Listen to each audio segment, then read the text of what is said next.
오늘은 하나님의 일에 동원된 자들, 그런 주제로 말씀을 전하도록 하겠습니다. 하나님 나라를 확장하기 위해서, 천한 만민을 구원하기 위해서 하나님은 당신의 마음에 합당한 사람들을 동원시켜가지고 그 일에 참여시킵니다. 그러므로 하나님의 일에 여러분들을 동원시킬 때 움직일 수 있기를 바랍니다. 그러면 하나님의 일에 우리가 참여를 하면 어떤 일이 일어날까요? 이 말씀 속에서 준 교훈이 세 가지인데, 첫 번째는 하나님의 일에 참여하는 사람들은 복을 받습니다. 아멘. 유다 왕 여호사밧이 통치하고 있을 때 연합군이 침입에 들어왔습니다. 풍전등화, 바람빛 등불처럼 위태로웠을 때 여호사밧 왕이 어린아이도 나오라, 여자들도 나오라, 모든 백성은 나오라 해서 하나님의 성전으로 불러 모아놓고 금식을 합니다. 그리고 기도합니다. 우리는 이 원수를 대적할 능력이 없고 어떻게 할 줄도 알지 못하와서 오직 주만 바라보나이다 하고 기도합니다. 그때 하나님의 응답이 선지자 야하실에게 임합니다. 이 전쟁은 너에게 속한 것이 아니고 내게 속했다. 내가 이제부터 시킨 대로 해라. 그래서 여호사밧을 통해서, 지도자를 통해서 그 원수와 싸우는 방법을 가르쳐 주는데, 노래하는 사람들 몸에 가운을 입히고 전쟁의 장소로 나아가서 원수들이 있는 곳을 향하여 앞으로 전진하면서 감사 찬송을 부르고 하나님 이름을 높여라, 이렇게 명령을 내립니다. 지성과 이성은 동의할 수 없는 일입니다. 칼과 창을 가지고 우리를 죽이려고 쳐들어오는 군사 앞에 가운 입고 찬양대가 찬송합시다 이렇게 해가지고 이긴다. 그러나 하나님은 인간의 지혜보다 높으시기 때문에 우리가 이해할 수 없는 세계에서 일합니다. 자, 역대하 20장 21절 같이 보겠습니다.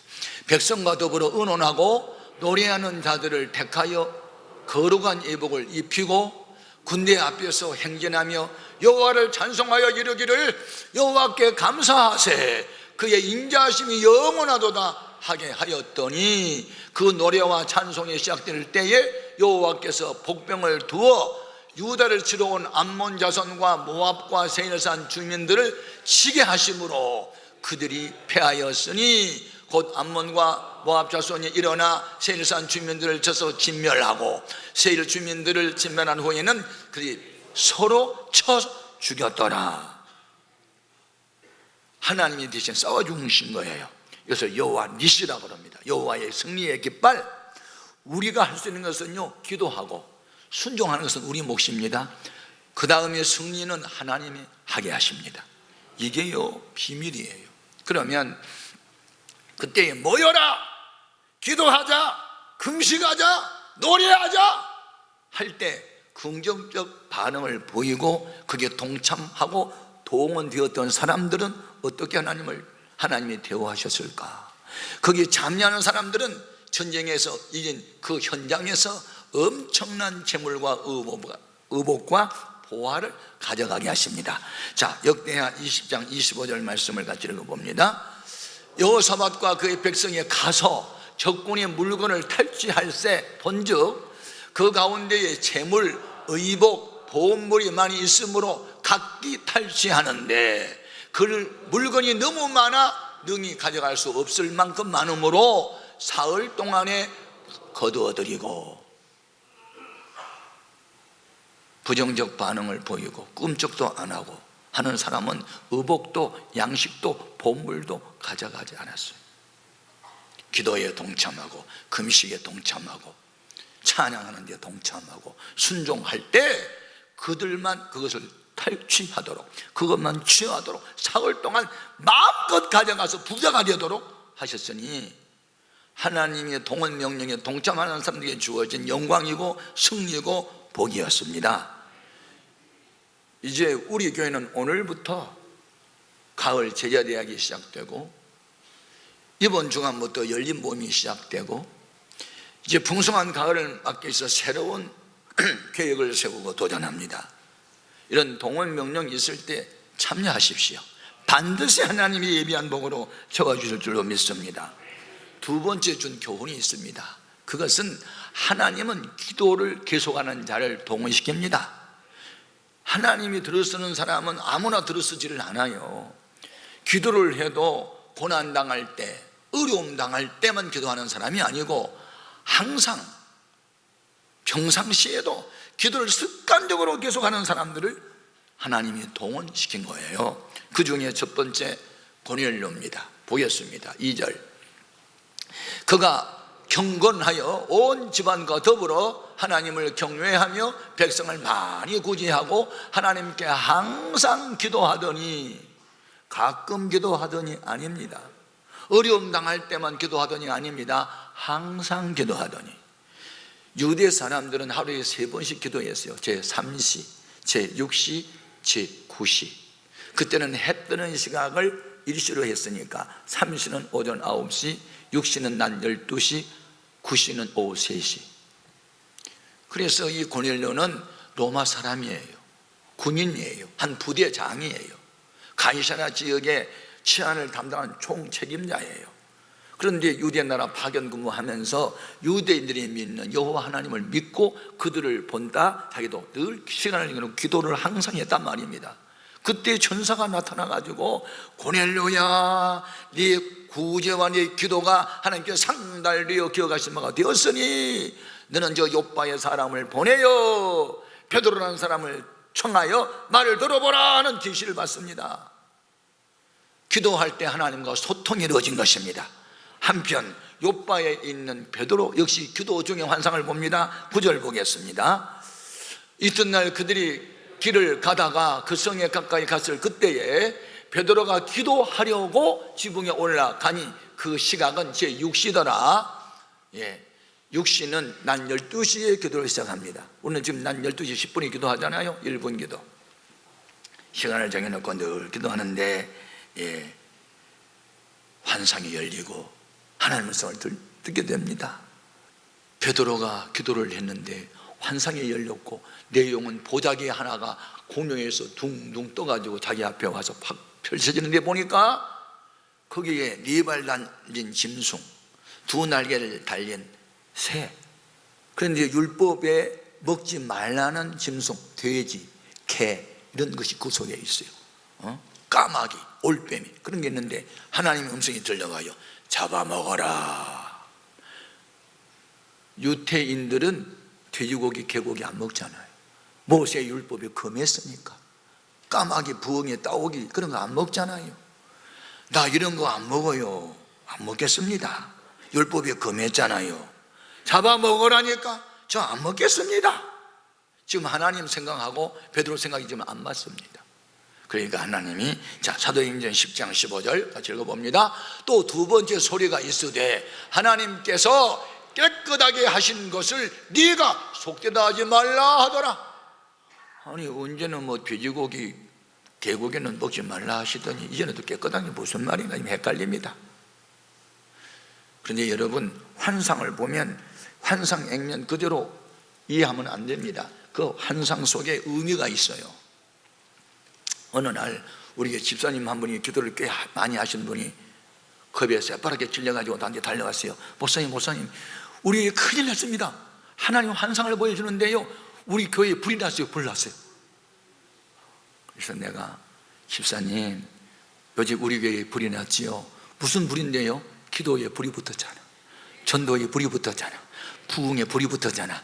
거기 불난 거 보이는 것은 우리가 불처럼 일어난다는 거야. 아이고 목사님 그래요. 그런 해석이 있네. 앞으로 꿈을 꾸거든 환상을 보든 나한테 가지고 오세요. 우리 교회에 그때 불 안 났습니다. 불처럼 부흥이 되고 있었습니다. 환상을 보면은 무엇 하나 해석을 못했는데 지금 환상을 본 베드로는 이게 도대체 무슨 뜻인지 알 수가 없어요. 그런데 하나님은 무슨 의미로 보여줬을까요? 그때 당시에 유태인들의 의식 속에는 하나님은 우리 하나님이고 이방인의 하나님은 아니다. 예수님은 유태인의 구원자고 이방인의 구원자는 아니다라는 생각이 고정관념으로 박혀 있었어요.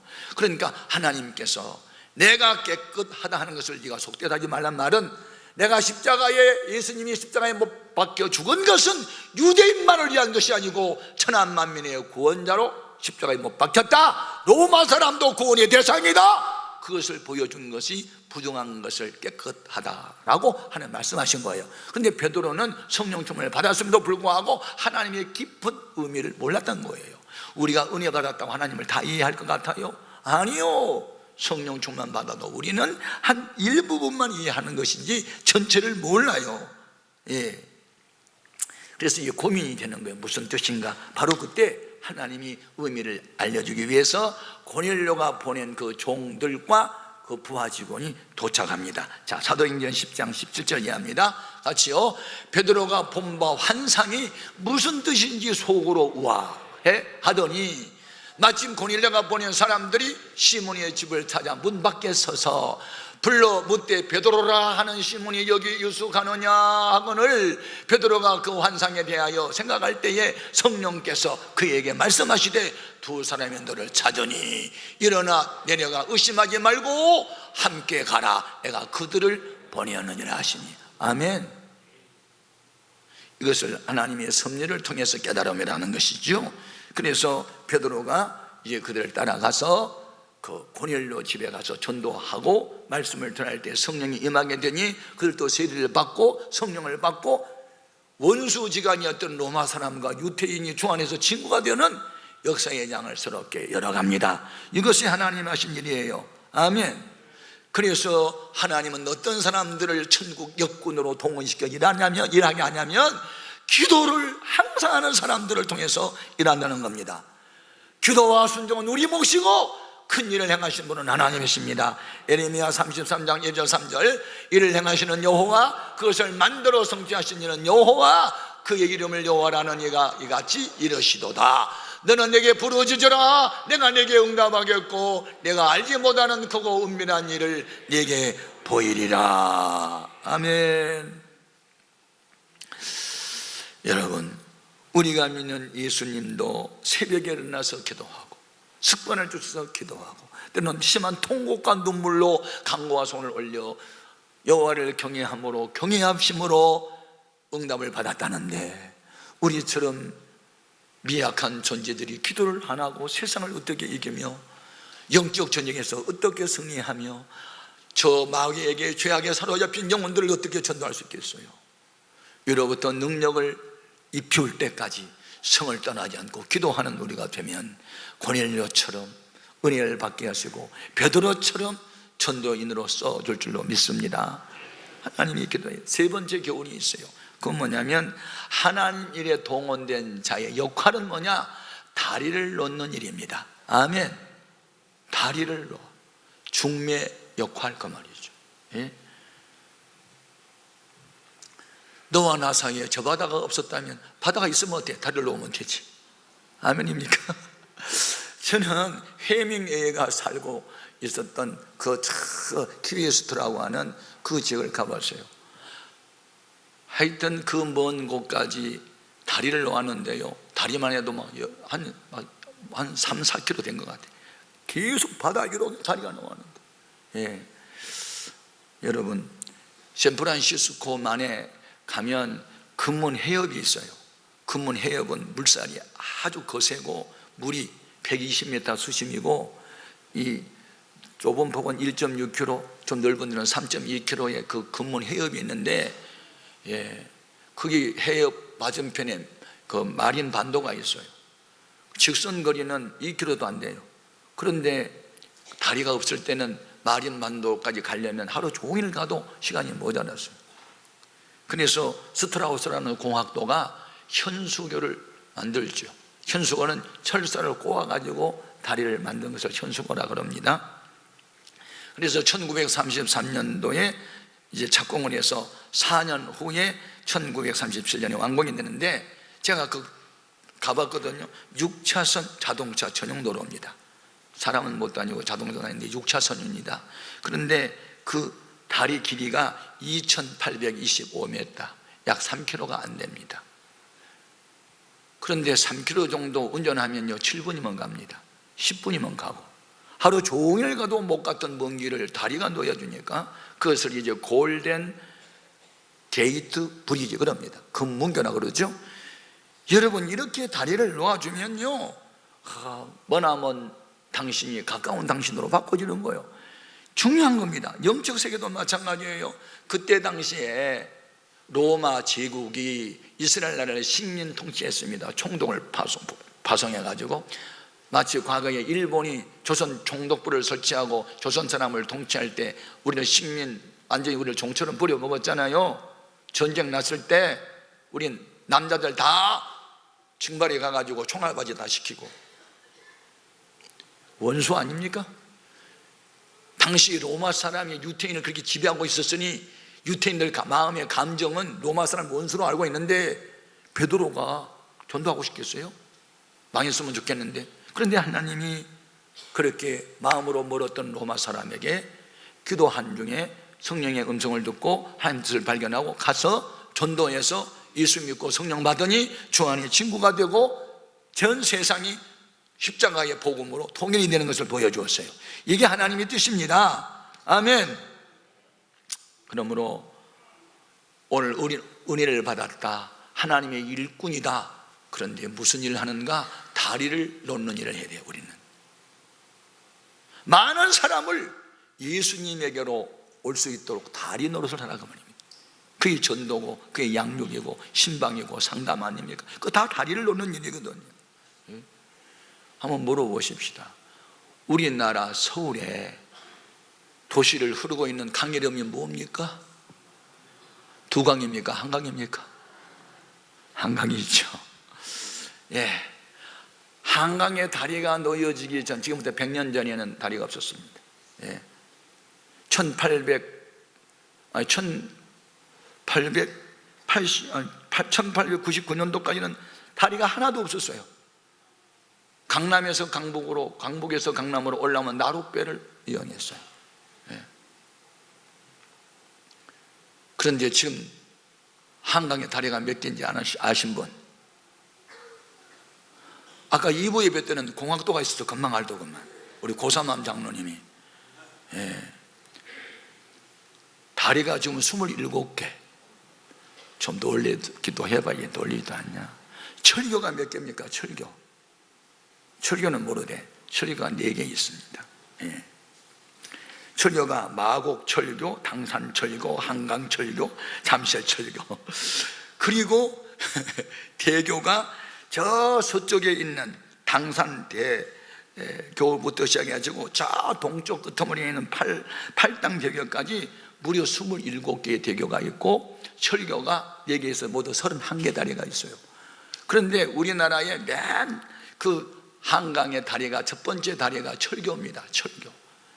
철교가 1900년도에 첫 번째 기차가 다니는 철교가 생겼고 7년 후에 1907년도에 한강대교가 하나 딱 생겼습니다. 그리고 난 이후에 서울 인구가 많아지니까 지금은 31개의 다리가 있습니다. 그래서 1200만 명이 31개 다리를 가지고 아주 편하게 다닙니다. 한강대교 가봐요. 그냥 2분이면 가버려. 옛날 나룻배로 가봐라. 나룻배는 얼마나 어려운지 아세요? 홍수 나면 못 가. 엎어졌다 막 죽어. 여러분, 다리가 많을수록 서울시민 활동하기가 편해요. 오늘날 이 교회 안에 다리를 놓아준 사람이 많을수록 질적 양적 교회가 성장할 수 있는 거예요. 문제는 다리는 다리로 되어 어떤 다리냐? 성수대교 같은 다리가 생기면 보통 큰일이 아닙니다. 다리를 하나 만들었는데 부실공사를 해가지고 자동차가 가다가 다 떨어졌고 사람들이 죽었다? 그럼 되겠어요? 교회 일꾼은 일꾼인데 그 다리가 시원찮아, 그래가지고 부러졌대. 그러면 그 다리 때문에 많은 사람이 다쳐요. 오늘 우리는 그래서 성경에 구원의 대상은 가난하고 병들고 사기당하고 상처당하고 수고하고 무거운 짐진 자, 가난한 자, 병든 자 다 오라고 하지만 교회 일꾼은 그런 사람 세우란 말이 한 구절도 없어요. 오늘 고넬료가 베드로에게 보낸 일꾼도 보면 경건한 자를 보냈잖아요. 경건한 자, 신실한 자, 건강한 자. 중요한 것이에요.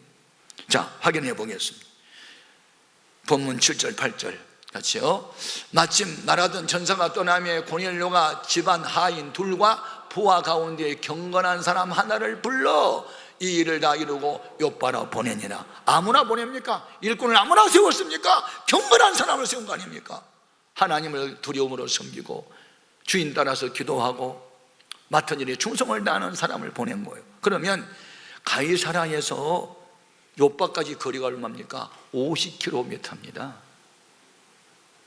어른이 한 시간도 쉬지 않고 계속 걸어가야 12시간 걸립니다. 그 12시간 계속 걸어갑니까? 쉬었다가 이틀가 없어. 이틀 걸어가야 하는, 그때 교통수단이 걷는 것밖에 없으니까. 그래도 하나님 명령, 우리 주인의 명령, 상관의 명령이니까 순종해제하고 50km를 달려갑니다. 이게 바로 충실한 일꾼이죠. 아멘입니까? 여러분, 그리고 내가 섬기는 상관, 내가 섬기는 주인은 이런 사람이라고 고넬료가 보낸 사람들이 베드로를 만났을 때 자기가 섬기는 주인이 어떤 사람인지 칭찬합니다. 자, 사도행전 10장 21절 이하 같이요. 베드로가 내려가 그 사람들을 보고 이르되 내가 곧 너희가 찾는 사람인데 너희가 무슨 일로 왔느냐? 그들이 대답하되 백부자 고넬료는 의인입니다. 하나님을 경외하는 사람입니다. 유대 온 족속이 칭찬하더니 그가 거룩한 천사의 지시를 받았습니다. 당신을 그 집으로 청하여 말을 드리려 하느니라. 여러분은 여러분의 부모를 칭찬합니까? 여러분의 스승을 존경합니까? 여러분의 셀 리더를 귀하게 여깁니까? 입을 열면 칭찬부터 나옵니까? 비난부터 합니까? 경건한 사람은 자기가 섬기는 사람을 절대로 비난하지 않습니다. 불평하지 않습니다. 내가 섬기는 권위는 이렇게 귀한 분입니다. 그 귀하신 분이 당신을 정중히 초청합니다. 가시죠. 다리를 튼튼하게 놓아주었습니다. 그래서 이 다리를 통해 베드로가 50km의 먼 길을 떠납니다. 여러분은 앞으로 다리를 놓아주는 사람이 되십시오. 소위 피스메이커, 화평케 하는 사람이 되십시오. 여러분이 어느 기관에 들어가면 기관 분위기가 밝아져야 됩니다. 서로의 갈등이 해결될 수 있어야 됩니다. 그게 의의 병기고 평화의 도구 아닙니까? 그게 축복의 통로 아닙니까? 그게 바로 다리를 놓아주는 사람입니다. 예수님도 다리를 놓아주신 분이었습니다. 하나님과 우리 사이에 오갈 수 없는 장벽을 허물고 십자가로 다리를 놓아 십자가를 붙들게만 하면 천국 가게 만들어 주었습니다. 그리고 우리더러 너희도 화목의 십자가를 져라 명령합니다. 고린도후서 5장 18절 이하 같이 읽어봅니다. 모든 것이 하나님께서 났으며 그가 그리스도로 말미암아 우리를 자기와 화목하게 하시고 또 우리에게 화목하게 하는 직분을 주셨으니 곧 하나님께서 그리스도 안에 계시사 세상을 자기와 화목하게 하시며 그들의 죄를 그들에게 돌리지 아니하시고 화목하게 하는 말씀을 우리에게 부탁하셨느니라. 우리는 화목케 하라는 이 지시와 명령을 순종해야 됩니다. 여러분을 통해서 안 믿는 사람이 예수 믿어야 됩니다. 시원찮게 믿는 사람을 확실하게 믿도록 양육해 줘야 됩니다. 그게 다리를 놓아주는 사람. 원래 제사장이라는 말은 원래 다리를 놓아주는 사람이라는 뜻입니다.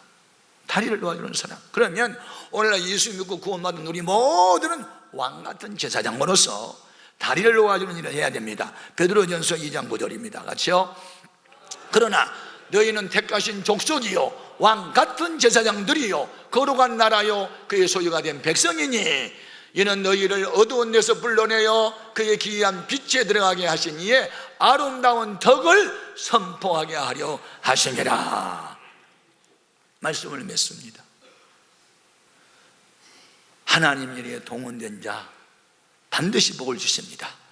기도하는 사람을 동원시켜 일을 시키고 경건한 사람을 동원시켜서 일시키고 그리고 다리를 놓아주는 역할을 하는 사람을 통해서 하나님 나라가 확장되고 로마 사람과 유태인의 장벽이 무너지고 그래서 모든 이방인에게 복음의 장을 여는 역사의 한 페이지를 장식합니다. 여러분 2013년도 9월, 10월, 11월 이번 가을에 이런 풍성한 열매가 다리를 놓는 역할을 감당함으로 이루어지기를 주님의 이름으로 축복합니다.